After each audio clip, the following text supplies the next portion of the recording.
Hello friends, welcome back to my podcast. और करते हैं आज के पॉडकास्ट की शुरुआत। देखिए, अगर अभी आप बैठे हैं तो खड़े हो जाइए, और अगर खड़े हैं तो ज़रा ज़ोरदार तालियां बजाइए।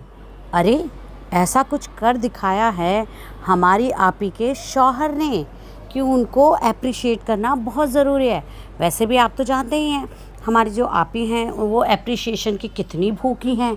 वो तो कुछ भी हो, वो अगर एक सब्ज़ी काटे तो उन्हें अप्रिशिएशन चाहिए, वो अगर कड़छी हिलाएं तो उन्हें अप्रिशिएशन चाहिए, वो अगर जो रिस्ट वॉच होती है उसका स्ट्रैप चेंज कर दें तो वो आत्मनिर्भर बन जाती हैं, उस पर भी उन्हें अप्रिशिएशन चाहिए। तो चलिए जल्दी से पहले तालियां बजाइए, क्योंकि उन्होंने क्या उखाड़ा है इसका खुलासा अब हम करेंगे। जी हाँ, तो आपी का लेटेस्ट व्लॉग आ चुका है, जिसकी शुरुआत होती है अपने शौहर की वाहवाही के साथ कि आज उनके शौहर ने कुछ ऐसा कर दिखाया है जिसे करने के लिए बहुत हिम्मत, जज्बा चाहिए, बहुत ताकत चाहिए, बहुत स्ट्रेंथ चाहिए। क्योंकि हमारी आपी की स्ट्रेंथ तो वही है ना, उन्हीं से तो उन्हें स्ट्रेंथ मिलती है।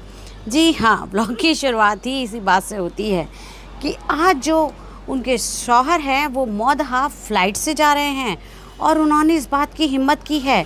वो ये नहीं चाहते, क्योंकि वो भी डरती हैं, उनके शौहर भी डरते हैं, आगे चल के उनके बेटा भी फ़्लाइट में चढ़ने से डरे।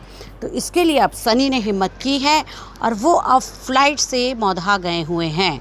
अब भाई इतना बड़ा काम किया है तो थोड़ी तालियां, थोड़ी एप्रिशिएशन, थोड़ी वाहवाही तो बनता है ना। देखो, अब भाई वो भले ही सऊदी में समवेयर कहीं जॉब कर रहे थे, जैसा कि इन लोगों ने क्लेम किया है। अब ये सच है या झूठ ये तो वही जाने। वहाँ तो वो रिक्शे से जाते थे, क्योंकि भाई तब इनके पास गाड़ी भी नहीं थी ना। गाड़ी तो अभी अभी हमारी आपी ने नई ले ली है।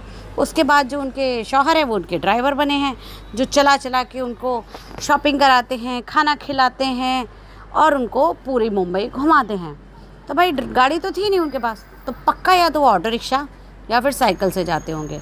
तभी तो कितनी हिम्मत लग रही है उनको मौदहा जाने के लिए, जहाँ लखनऊ की फ़्लाइट लेने में, जहाँ 2 ढाई 3 घंटे का सफ़र है वो करने में बहुत हिम्मत लगती है। आप इस बात को बिल्कुल नज़रअंदाज नहीं कीजिएगा। वाह आपी वाह, क्या बात है। वैसे आपको ये भी बता दें कि शौहर मौदहा गए क्यों हैं, तो इसके पीछे भी बहुत बड़ा रीज़न है। भाई मौदहा में मुहर्रम जो है वो काफ़ी अलग ढंग से दिखाया जाता है। बहुत सारी चीज़ें होती हैं जो हर बार आपी जाती थी और कवर करके दिखाती थी, तो इस बार वो कैसे ये इतना बड़ा कंटेंट मिस कर देती।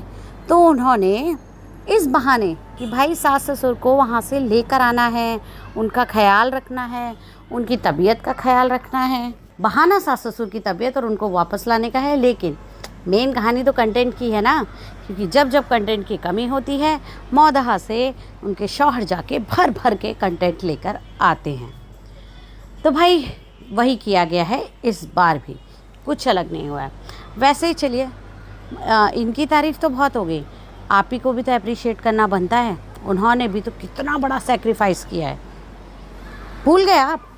अरे, उनके बेटे का फर्स्ट बर्थडे था, वो उन्होंने बिल्कुल सेलिब्रेट नहीं किया। क्योंकि उनकी भाभी की एक रिपोर्ट आनी थी।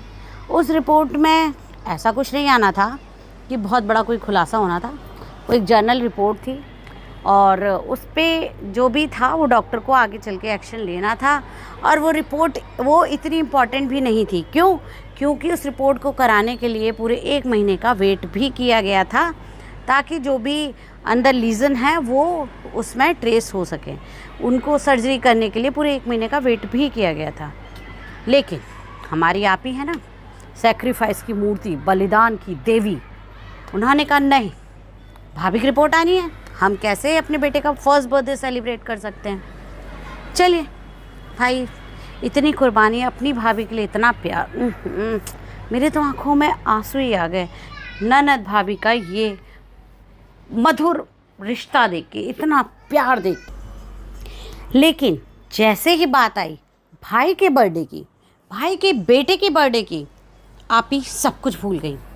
यहाँ तक कि उनके जो फादर पिछले 1 महीने से हॉस्पिटल में एडमिट हैं, उन्हें भी भूल गई। वो सब कुछ भूल कर जुट गई भाई के बर्थडे को स्पेशल बनाने के लिए, उनके लिए शॉपिंग करने के लिए, उनके लिए तैयारियां करने के लिए।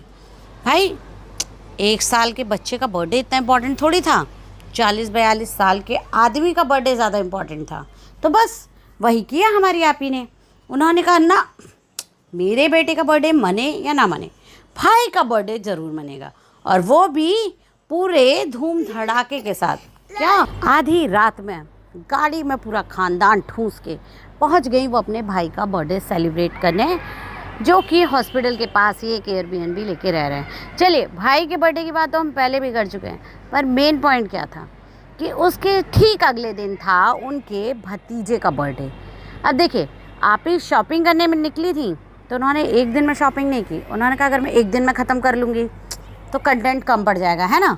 तो उन्होंने एक दिन हो गई भाई के लिए शॉपिंग की और ये कहा, देखिए हम आए तो दोनों के लिए शॉपिंग करने थे, पर यहाँ पर तो हमको सिर्फ भाई के लिए मिला, तो हमने भाई के लिए कर लिया, और कल हम आएंगे उनके बेटे के लिए शॉपिंग करने। अब भाई रोज़ रोज़ घर से निकलना होता है, शॉपिंग करनी होती, कितना बड़ा काम है। इतने दिनों से बेचारी अपने पापा की वजह से शॉपिंग नहीं कर पा रही थी, मॉल नहीं घूम पा रही थी, घर में बैठे बैठे उन्हें एंजाइटी होने लगती है, हाथ पैर कांपने लगते हैं। आपको पता नहीं है ये बात। तो बस फिर क्या था, दूसरे दिन फिर वो उठी, फिर वो गई अपने भतीजे के लिए शॉपिंग करने, और उसके लिए लेकर आई ढेर सारे सामान।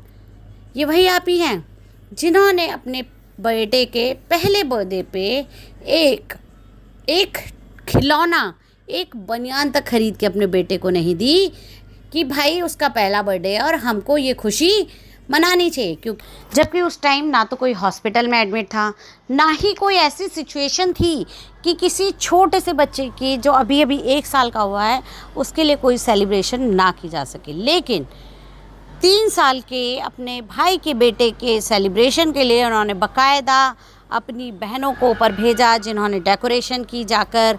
इन सब ने, पूरे ख़ानदान ने जाकर गिफ्ट खरीदे, सब ने उसे गिफ्ट दिए, सब ने उसे बहुत पैम्पर किया। लेकिन उस बेचारे 1 साल के बच्चे का इन सब में क्या कसूर था? आपको बलिदान की देवी बनना था, उसके लिए आप अपना बर्थडे सेक्रीफाइस करती, अपने बाकी इवेंट सेक्रीफाइस करती, उसके लिए उस बेचारे बच्चे को बलि का बकरा बनाने की कोई ज़रूरत नहीं थी। इतना ही नहीं, फादर हॉस्पिटल में एडमिट हैं, चलिए छोटा बच्चा है, बर्थडे मना रहे हैं, कोई बात नहीं, लेकिन ये पूरा ख़ानदान कैसा है? अम्मी अभी तक उनके पापा से मिलने नहीं जा रही थी, वो आईसीयू में है, अम्मी इस कंडीशन में नहीं देख पाएंगी। बहुत सुना हमने, भाई के व्लॉग में, बहन के व्लॉग में, सब ने यही गाया। अब तो वो रूम में शिफ्ट हो चुके हैं, अब तो कम से कम अम्मी जाकर दिन के 2 घंटे वहाँ गुजार सकती हैं, उनके साथ बैठ सकती हैं, अपने पति को कम से कम मोटिवेट कर सकती हैं। उनके साथ अगर वो टाइम स्पेंड करती तो शायद वो जल्दी ठीक हो जाते, लेकिन नहीं। अम्मी भी तो हमारी भाई इन्हीं की माँ है, तो कहते ना जैसी माँ वैसी बेटी, तो छवि तो देखने को मिलेगी। अम्मी को भी घर से बाहर जाना है, पर किस लिए? शॉपिंग करने, खाना खाने, घूमने। हॉस्पिटल जाके क्या करेंगी बेचारी अम्मी? वहाँ उनका दिल घबराता है। अब भाई ये सब इतने नाजुक दिल के हैं कि इनके लिए रिश्ते ज़्यादा इम्पोर्टेंट नहीं है। इन्हें लगता है ठीक है यार, कोई हॉस्पिटल में गया है, वो अपने आप ठीक होके आ जाएगा, हम क्या करेंगे, डॉक्टर हैं ना, उनका इलाज कर रहे हैं, तो बस वही हो रहा है। तो भाई लीजिए, फिर वहीं घूम फिर के कहानी आ गई, शॉपिंग, सेलिब्रेशन और खाना। अच्छा, एक बहुत इंटरेस्टिंग बात हुई इस व्लॉग में। जब आप ही बैठ के अपने शौहर की वाहवाही कर रही थी, तो उसी बीच में उन्होंने कहा कि इफ्तार का टाइम हो रहा है, और आप तो जानते ही हैं मैं तो कुछ हेल्दी ही बनाऊंगी, और उठ के वो किचन में जाती हैं। वहाँ पीछे क्या हो रहा था? पकौड़े तले जा रहे थे, गुलगुले तले जा रहे थे। हेल्दी खाना है भाई, वो घर का बना सारा खाना हेल्दी होता है, ये आज से आप लोग समझ लीजिए। और फिर उनका ढीकरा किस पे फोड़ा गया? बच्चों पे, कि चलिए हम तो कुछ भी खा लेंगे, लेकिन बच्चों के लिए तो कुछ बनाना होता है ना। वाह वाह आपी वाह, आपका नाम तो मतलब Guinness book of world record में दर्ज होना चाहिए। इस तरह के काम सिर्फ आप ही कर सकती हैं, और आप ही से इसकी उम्मीद की जाती है। चलिए आज के लिए इतना ही, अगली बार आप ही के इन कारनामों का नया चिट्ठा खोल के फिर हम आपके सामने हाजिर होंगे। तब तक के लिए आपकी इस पर क्या राय है हमें ज़रूर बताइएगा।